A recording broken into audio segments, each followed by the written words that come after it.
Welcome students. This video lecture is a part of Fluorescent Public School Digital Learning Program. Today we continue our question discussion of chapter 5 Surface Crust. So these are the remaining question of this chapter. Question number 17. Write the name of catalyst which convert methanol into gasoline. Basically this question number 17 is based on shape selective catalysis. So the answer is ZSM5 और zeolite. आप zeolite लिखें या ZSM5 लिखें, आपका answer correct होगा. Okay. So ZSM5 is a kind of shape selective catalyst or zeolite and it will convert methanol into gasoline. Gasoline का मतलब होता है petrol. Question number 18. Explain why soaps do not show saponification in acidic medium. ऐसा इसलिए saponification इसलिए show नहीं करता if soap will react with the NaOH. saponification का मतलब होता है एस्टर हाइड्रोलाइसिस. ये एस्टर हाइड्रोलाइसिस को आप सपोनिफिकेशन बोलते हैं. तो और सपोनिफिकेशन अगर आप एसिड की प्रेजेंस में कर रहे हैं एट दैट टाइम क्या होगा, प्रोडक्ट सोप ना बनकर कुछ और बनेगा. So there is a mutual coagulation will occur. Coagulation यहाँ हो जाएगा.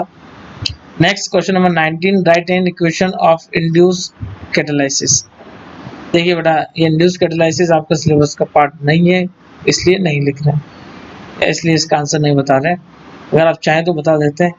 इंड्यूस कैटालाइसिस का मतलब ये होता है कि अगर कोई साइड रिएक्शंस, अगर आपकी किसी रिएक्शन दो एक रिएक्शन है और उसकी कोई साइड रिएक्शन है और वो किसी दो रिएक्शंस हो रही है, एक मेन रिएक्शन है और एक बाई प्रोडक्ट वाली रिएक्शन. होता क्या है कि एक रिएक्शन की वजह से दूसरी रिएक्शन का स्पीड अप हो जाता है, तो उसे फिर आप इंड्यूस कैटालाइसिस बोलते हैं. Question number 20. Classify the following in lyophobic and lyophilic colloids. तो लायोफोबिक और लायोफिलिक आपको फाइंड आउट करना है. So basically gum and starch it is a kind of lyophilic colloids. और गोल्ड की बात करें, आर्सेनिक सल्फाइड की बात करें, तो लायोफोबिक की कैटेगरी में है. Now for the short answer type questions, explain the mechanism of micelle formation. तो micelle formation में पहले डिस्कस कर चुका हूँ. micelle एक spherical structure होती है, okay, जिसके अंदर more than 100 molecules of soap are combined together and they aggregate together and form a spherical structure called micelle. तो micelle formation आप वहां से देख लीजिएगा. cleaning action of soap उस टॉपिक का पार्ट है ये. Question number 2.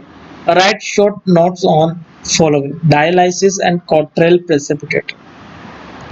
बेटा ऐसा है, dialysis it is a part of a topic that is called purification of colloids. तो purification of colloids में मैंने 3 प्रोसेस की बात की थी: dialysis, lactodialysis and ultrafiltration. तो वहां से आप इसे देखें. Next one is Cottrell precipitator. तो Cottrell precipitator मैंने डायग्राम के साथ एक्सप्लेन किया हुआ है. ये Cottrell precipitator वही है जो चिमनीज के टॉप पर, इंडस्ट्रियल जो चिमनीज होती हैं जहां से धुआं निकलता है किसी प्लांट के यहाँ से, तो वहां पर आप इसे फिट करते हैं at the top places and it reduce the pollution. Okay. And question number 3. Describe the formation of colloidal solution of platinum in water bye dispersion media. आपको प्रोसेस बतानी है. तो basically it is a kind of Bredig arc method और electric dispersion method. तो आप वो diagram बनाकर platinum के इलेक्ट्रोड शो कर गोल्ड की जगह. That is the answer. Question number 4. Discuss the process of electrophoresis by heat and level diagram. Meet and level diagram.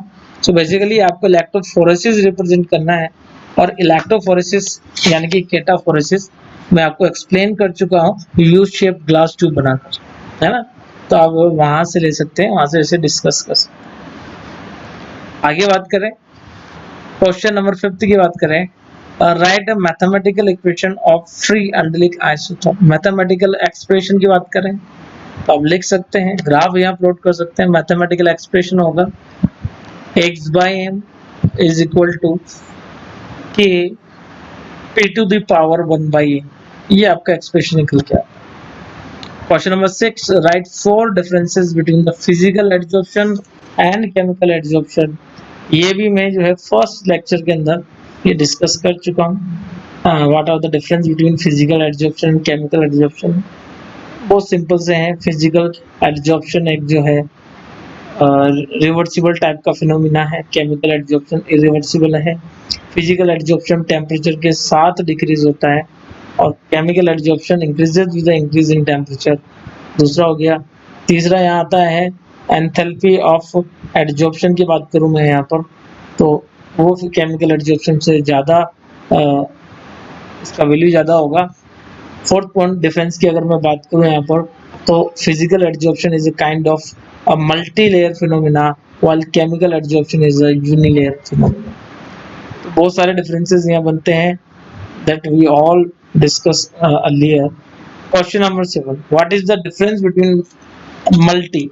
देखो बेटा ये मल्टी मॉलिक्यूलर कॉलोइड्स है, ये मल्टी कर दिया इसको आप MULTI multi molecular colloids and macromolecular colloids and also write the example of each. तो मल्टी मोलिकुलर में आएगा आपका sulphur 8 and gold soap.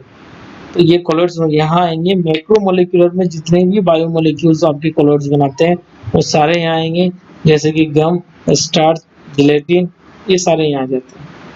Question number 8, what will be the observation in following conditions. क्या observations आपको देखने को मिलेंगे when a light rays travel through the colloidal solution. जब लाइट रेज आपकी जो है कोलोइडल सॉल्यूशन से पास होगी, at that time there will dispersion will अकर।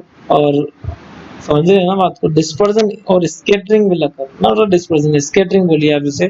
तो scattering of the light will takes place and that is best known as as Tyndall effect. तो आप उसे टिंडल इफेक्ट के नाम से जानते हैं और टिंडल इफेक्ट होगा। B, question number 8 B, electric current is pass through the colloidal solution. क्या होगा जब इलेक्ट्रिक करंट पास होगा कोलोइडल सॉल्यूशन से? तो बेसिकली कोलोइड पार्टिकल जो है आपके इलेक्ट्रिक करंट पास करने से अपोजिटली चार्ज इलेक्ट्रोड की तरफ मूव करना स्टार्ट कर देगा। Suppose colloidal particles are negatively charged, then they move towards the positively charged electrodes. That means electrophoresis will occur. इस प्रोसेस को जो बोलते हैं the movement of colloidal particle towards oppositely charged colloid is it is called electrophoresis. Come to the question number 9. Do the characteristics of the enzyme catalysis. Characteristics क्या है enzyme catalysis की, that we all discuss in a topic characteristics of the enzymes. वहाँ discuss कर चुके हैं हम, फिर वहाँ आप देखें से लॉन्ग आंसर टाइप क्वेश्चंस आपके 5 ही हैं और इस प्रकार जो है सारे क्वेश्चंस आपके कंप्लीट हो जाएंगे। Question first, explain the following with the help of the diagram Tyndall effect and Brownian movement. So basically Tyndall effect is related with the scattering of light, while Brownian movement are the kind of zigzag movements that are shown by colloidal particles. Question number 2, describe the following method for the formation of colloidal solution, that is Bragg arc method, that will also known as electric dispersion method. ये भी discuss कर चुके हम पहले। Question number second, colloidal mill. Colloidal mill is a kind of mechanical dispersion where suspension particles are crushed or grind together to form a colloidal range particle. तो ये colloidal mill जो है ये मैकेनिकल डिस्पर्जन का part है and I will explain this colloidal mill with the help of diagram in our earlier lecture videos.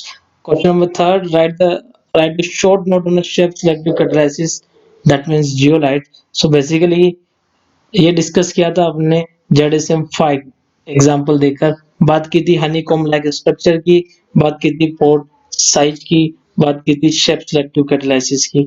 So basically the third question is related with the shape selective catalyst. Fourth question, give the reason alum purified drinking water. So basically alum work on a coagulation or precipitation. Alum contain aluminum tripositive ion or dipositive ions, and that tripositive ion react with the impurities and make them settle down at the bottom. वो उसे कहाँ settle कर देगी, bottom पे impurities को. That's why we obtain pure water. So this is a application of colloid that alum purify the drinking water by coagulation, coagulate करके उसे. Question number B, fourth B.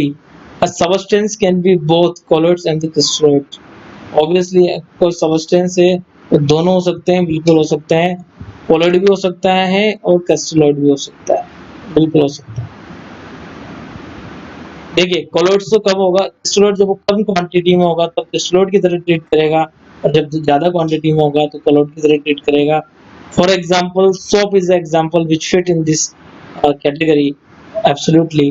The colloid जब soap particles आपके कम होंगे numbers में, they behave as a crystalloid, and if they are in a large number they will form micelle and becomes a part of colloidal system. Question number 4 से sky appears blue due to scattering of the light. देखिए Tyndall effect जो है एक बंद कमरे में हो रहा है, डार्क एरियाज में हो रहा है, जहाँ आपको ब्राइट लाइट आपको नजर आ रही है. एग्जांपल लिया था सिनेमा हॉल में, जहाँ पीछे से एक लाइट आ रही होती है and we see light beam air, तो वो टिंडल इफेक्ट था.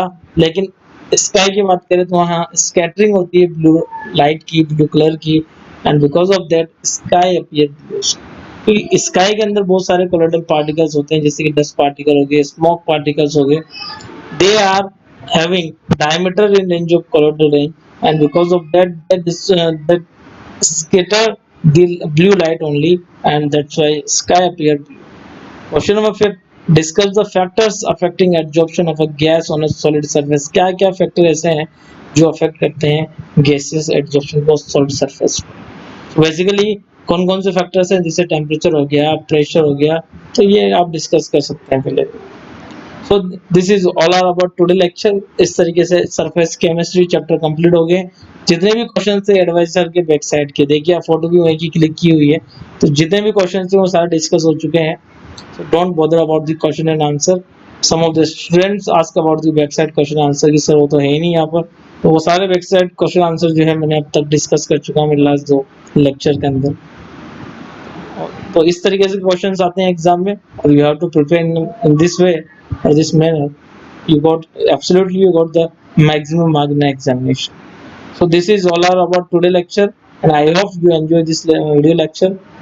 In our next lecture we will start the new chapter.